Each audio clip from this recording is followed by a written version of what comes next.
بسم اللہ الرحمن الرحیم الحمد للہ والصلاة علی اہلہا۔ عزیز طلبہ السلام علیکم ورحمۃ اللہ وبرکاتہ۔ شرح المدوم کتاب صوم درس نمبر 165 میں بقیہ مستحب روزوں کا بیان آنے والا ہے۔ مستحب روزے کچھ ذکر ہو چکے ہیں، جو باقی ہیں ان پر گفتگو ہونے والی ہے۔ مبالغہ کے دن کے روزے کا استحباب بیان ہوگا، روز مبالغہ کی فضیلت کا تذکرہ ہوگا۔ عید فطر کے بعد 6 دنوں کے روزوں کا استحباب، اول ذی الحجہ اور پورے ماہ رجب اور شعبان کے روزے کا استحباب بھی بیان ہوگا۔ متعلقہ فروعات اور احادیث کا بھی بیان آنے والا ہے۔ مستحب روزوں میں سے روز مباہلہ کا روزہ بھی مستحب ہے، اور روز مباہلہ کی تعین کے بارے میں علماء میں اختلاف ہے۔ زیادہ مشہور اور قوی تر نظریہ یہ ہے کہ یہ 24 ذی الحجہ ہے، اور بعض نے 25 اور بعض نے 27 یا 21 بھی ذکر کی ہے۔ اور اس کی فضیلت کا سبب یہ ہے کہ نبی اکرم نے جب نصارہ نجران کے لوگوں کے ساتھ آیات کی روشنی میں گفتگو کی، اور انہوں نے آپ کے دلائل کو ماننے سے انکار کر دیا، جبکہ وہ 70 لوگ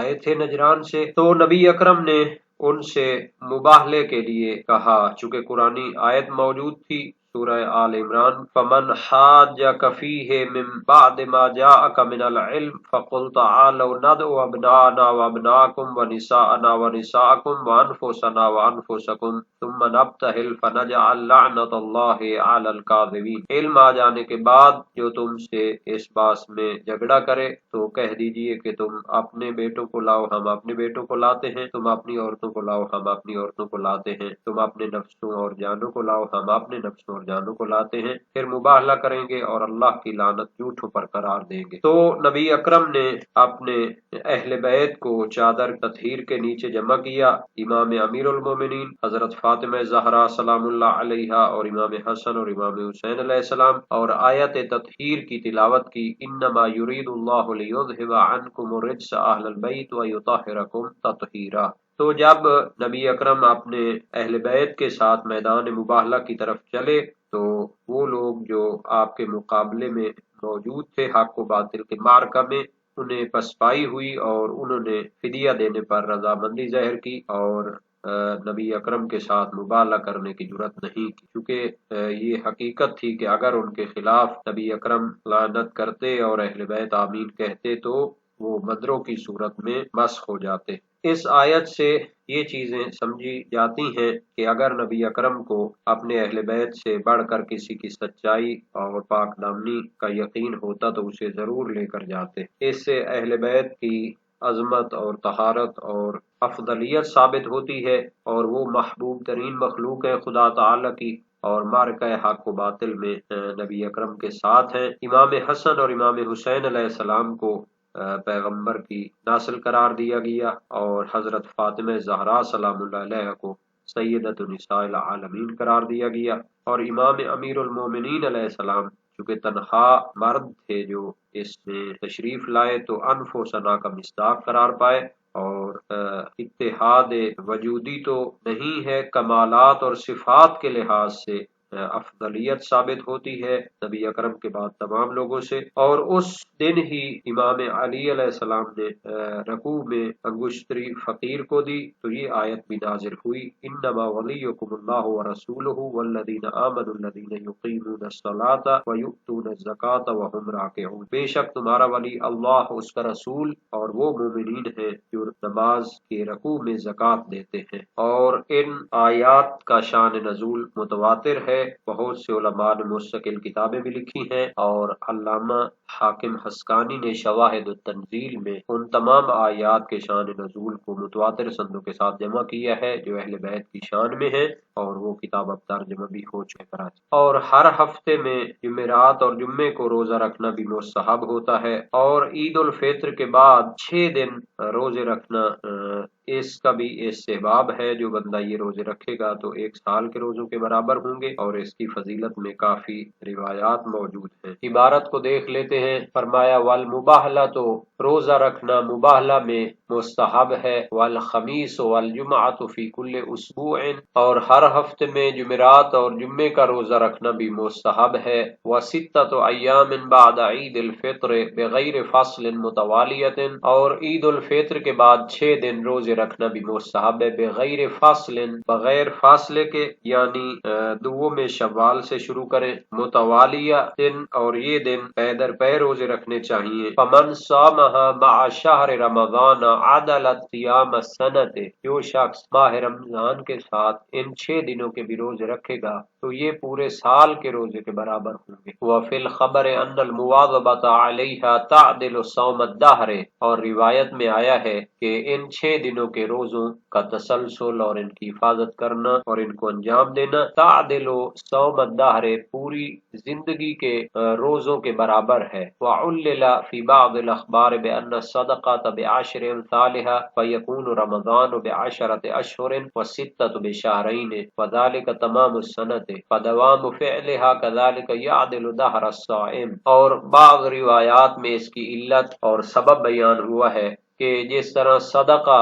کا ثواب 10 برابر ہوتا ہے، فیکون رمضان بعشرۃ اشہر، تو ماہ رمضان کا جو روزے تھے اس کا ثواب 10 مہینوں کے برابر ہوگا، وستۃ بشہرین، اور 6 دنوں کے روزے 2 مہینوں کے برابر ہوں گے، تو 10 اور 2 مہینے 12 مہینے، پورا سال گویا کہ اس نے روزے رکھے ہیں۔ وذالک تمام السنۃ، گویا اس نے پورا سال روزے رکھے ہیں۔ فدوام فعلها كذلك يعدل دہر الصائم، تو اس کو اسی طرح مسلسل انجام دینا برابر ہوگا دہر الصائم، روزہ دار کی پوری زندگی کے روزوں کے۔ اور یہ روایت علامہ مجلسی نے بہار الانوار میں جلد 97 صفحہ 108 حدیث نمبر 46 میں کتاب الغارات کی سند سے نقل کی ہے۔ امام امیر المومنین علیہ السلام نے حضرت محمد بن ابی بکر شہید مصر کو ان کی زندگی میں خط لکھا تھا، اور اس میں تھا قال النبی صلی اللہ علیہ وآلہ وسلم من صام شہر رمضان ثم صام 6 ایام من شوال فکأنما صام السنہ، جو شخص ماہ رمضان کے روزے رکھے اور اس کے بعد شوال کے 6 دن روزے رکھے تو گویا انہیں پورے سال کے روزے رکھے ہیں۔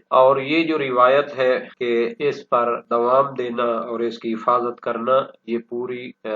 زندگی کے روزوں کے برابر ہے، تو یہ شیعہ منابع سے نقل نہیں ہے۔ علامہ محمد تقی مجلسی جو والد علامہ مجلسی ہیں، اپنی کتاب شرح من لا یحضر الفقیہ میں فرماتے ہیں ان روزوں کا استحباب غیر شیعہ میں مشہور ہے، اور ان کی سندوں سے روایت ہوئی ہے کہ جو بندہ ان کا روزہ رکھے گا تو پوری عمر کے روزوں کے برابر ہے۔ اور اصل عبارت اور روایت یہ ہے، ابی ایوب انصاری نے روایت کی، نبی اکرم نے فرمایا من صام رمضان ثم اتبعہ 6 من شوال کان صیام الدہر، جو شخص ماہ رمضان کے روزے رکھے اور اس کے بعد شوال کے 6 دن روزے رکھے تو یہ پوری زندگی کے روزے ہوں گے۔ اور یہ جو بعض روایات میں علت بیان ہوئی ہے تو اس میں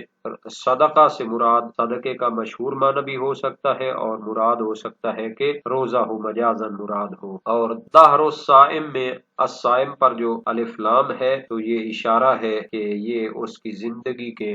روزوں کے برابر ہے۔ شہید ثانی فرماتے ہیں والتعلیل وإن اقتضى عدم الفرق بين فعلها متوالیتا ومتفرقتا بعده بغیر فصل ومتأخرتا الا ان في بعض الاخبار اعتبار القید فیکون فضیلتا زائدتا علی القدر۔ بعض روایات میں جو علت ذکر ہوئی تھی صدقہ کے ساتھ اس کی تشبیہ دی، اور پھر یہ 6 دن کے روزے 2 مہینوں کے برابر اور ماہ رمضان کے روزے 10 مہینوں کے برابر اور پورے سال کے روزے شمار کیے گئے تھے۔ یہ تعلیل اگرچہ تقاضا کرتی ہے عدم الفرق بین فعلها متوالیتا، کہ فرق نہیں کرتا کہ ان 6 دنوں کے روزوں کو انجام دے متوالیہ پے در پے، و متفرقتا، یا پھر ان کو فاصلے فاصلے سے انجام دے، متفرقتا بعدہ بغیر فاصل، اور ماہ رمضان کے بعد اس کو بلا فاصلہ انجام دیں، یعنی کہ عید کا روزہ تو نہیں رکھتے، اس کے بعد پھر بلا فاصلہ 6 دن پورے کریں، و متأخرتا، یا پھر درمیان میں فاصلہ آ جائے، شوال میں 6 دن پورے کر لیں۔ تو یہ جو علت بیان ہوئی ہے روایت میں، یہ اس لحاظ سے یعنی فرق نہ ہونے کا تقاضا کرتی ہے۔ 6 دن رکھنے ہیں ماہ شوال میں، فوراً عید کے بعد رکھ لیں، یا پھر فاصلے سے شروع کریں اور ان کو پے در پے انجام دیں، یا درمیان میں یعنی ایک دن رکھیں ایک دن روزہ نہ رکھیں۔ اس طرح کا وہ جو ہے نا جی اطلاق رکھتی ہے علت تو، الا ان فی بعض الاخبار اعتبار القید، مگر دوسری بعض روایات میں اس قید کا اعتبار قرار دیا گیا ہے، یعنی ماہ رمضان کے بعد عید کے فوراً بعد مسلسل یہ روزے 6 روزے رکھ لینے چاہیے۔ فَيَكُونُ فَضِيلَةً زَائِدَةً عَلَى الْقَدْرِ، تو گویا 6 دنوں کے روزوں کی فضیلت سے زائد یہ فضیلت ہوگی اگر ان 6 دنوں کو عید کے فوراً بعد مسلسل انجام دیتے ہیں، تو یہ اس کی دوہری فضیلت ہو جائے گی۔ ایک تو اصل 6 دن روزے بھی ہو جائیں گے، اور دوسرا توالی اور تسلسل کے ساتھ رکھنے کا بھی ثواب ملے گا۔ وَهُوَ إِمَّا تَخْفِيفٌ لِلتَّمْرِينِ السَّابِقِ أَوْ عَوْدٌ إِلَى الْعِبَادَةِ لِلرَّغْبَةِ وَدَفْعِ احْتِمَالِ السَّأْمِ۔ شہید ثانی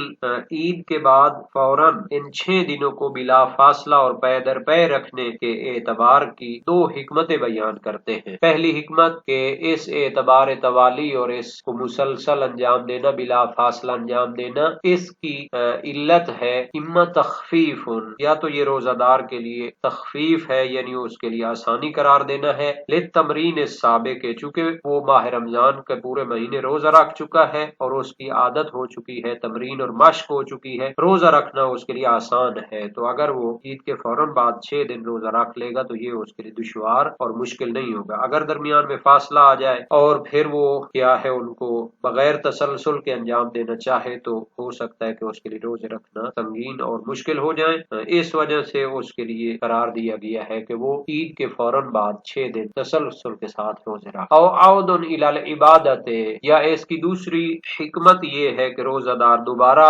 عبادت کی طرف لوٹ آئے اور اپنے روزوں کو عید کے فوراً بعد بلا فاصلہ پے در پے 6 دن روزے رکھ لے، للرغبت، اس طرح اس کی عبادت میں رغبت کا اظہار ہو جائے گا، ودفع احتمال السعم، اور اس کے اندر سستی کا جو احتمال ہے اس کو بھی دور کر دے گا۔ وَأَوَّلُ ذِي الْحِجَّةِ وَهُوَ مَوْلِدُ إِبْرَاهِيمَ الْخَلِيلِ عَلَيْهِ السَّلَامُ،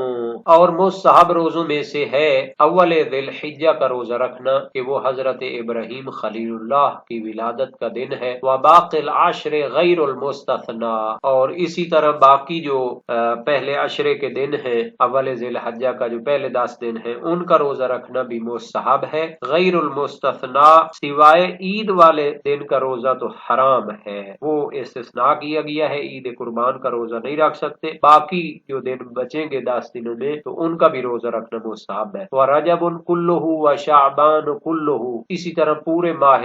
رجب کے روزے رکھنا مستحب ہے اور پورے ماہ شعبان کے روزے رکھنا بھی مستحب ہے۔ یہاں تک مباہلہ کے دن کا تعلق ہے تو 24 ذی الحجہ مشہور ہے، سید المدارک نے اس کے بارے میں تفصیل سے روایت ذکر کی ہے، اس کو ہم نے بھی خلاصتاً پیش کیا تھا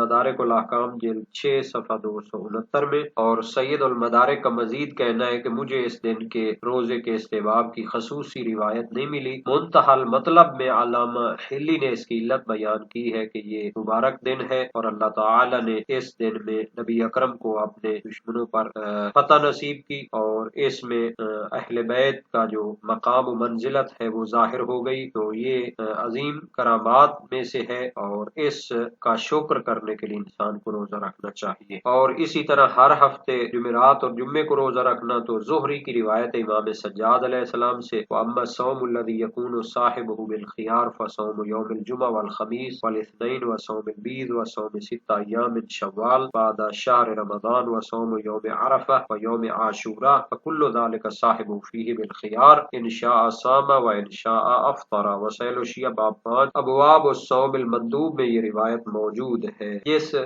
روزے کے بارے میں انسان کو اختیار ہے تو جمعے کا، خمیس کا، اور یہ روایت وسائل الشیعہ کے ترجمہ جلد ہفتم صفحہ 237 میں موجود ہے۔ ہر جمعرات اور جمعہ کے دن روزہ رکھنا مستحب ہے۔ اس میں کل 7 روایات ہیں، 2 مقررات کو چھوڑ کر باقی کا ترجمہ کیا گیا ہے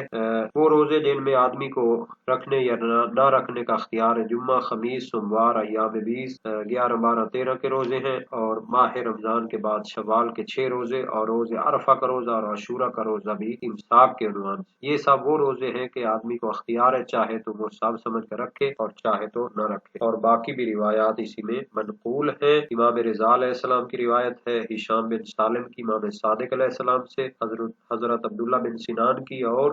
سعید بن عبد الملک نے بطور مرسل ابو ہریرہ سے روایت کی ہے، مشہور صحابی ہیں، اور نبی اکرم سے روایت کی ہے۔ نیز سنن ابی داود میں اسامہ بن زید سے بھی روایت ہے، ان نبی کان یصوم الاثنین والخمیس فسئل عن ذلك فقال ان اعمال الناس تعرض یوم الاثنین والخمیس، کہ نبی اکرم سوموار اور خمیس کا روزہ رکھتے تو اس کے بارے میں سوال ہوا تو آپ نے فرمایا کہ اعمال ان دنوں میں پیش کیے جاتے ہیں۔ سنن ابی داؤد جلد 2 صفحہ 325 اور حدیث 2436 ہے۔ عید فطر کے بعد 6 دن روزے رکھنا جعفریات کی روایت ہے، مستدرک الوسائل باب 4 ابواب صوم مندوب میں داخل ہوئی ہے، اور ثقفی نے کتاب الغارات میں ابایا سے روایت کی امیر المومنین علیہ السلام سے، اور مرسل درر العالی بھی منقول ہے۔ اور اس مواظبت کی جو فضیلت والی روایت ہے یہ درر العالی میں ابو ایوب انصاری سے ہے، مستدرک الوسائل باب 4 ابواب صوم مندوب میں، اور یہ جو بعض روایات میں علت بیان ہوئی ہے تو یہ طرق شیعہ سے تو منقول نہیں ہے، غیر شیعت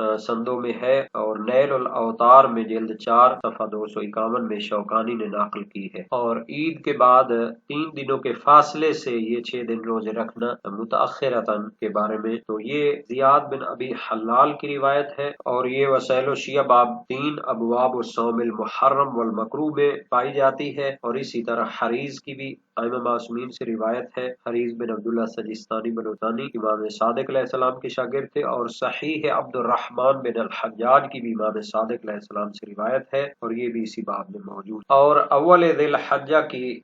روزے کا جو استحباب ہے یہ مرسل سہل ہے امام ابو الحسن اول سے، وسائل الشیعہ باب 18 ابواب الصوم المندوب میں موجود ہے، اور اسی طرح مرسل صدوق بھی ہے امام کاظم علیہ السلام سے، اور اس کے باقی دنوں کے روزے کی فضیلت بھی انہی روایات میں آئی ہے، اور پورے رجب اور پورے شعبان کے جو روزے کے فضائل ہیں اس پر مفصل روایات وسائل الشیعہ میں مستقل ابواب میں تفصیل کے ساتھ ذکر ہیں۔ ابو ہارون عبدی کی روایت ابو سعید خدری کے واسطے سے نبی اکرم سے روایت ہے، اور اس کے بعد اور اس کا عنوان ہے وسائل الشیعہ باب 26 ابواب الصوم المندوب، اور پورے شعبان کے روزوں کی فضیلت کے حوالے سے روایات وسائل الشیعہ باب 28 ابواب الصوم المندوب میں تفصیل کے ساتھ موجود۔ وسائل الشیعہ کے ترجمے میں جلد 7 صفحہ 268 میں باب 26 ہے، پورا رجب کا مہینہ روزہ رکھنا یا اس کے کچھ دنوں کے بالخصوص اس کے ایام 20 اور اس کے 25، 26 اور 27 کو روزہ رکھنا مستحب ہے۔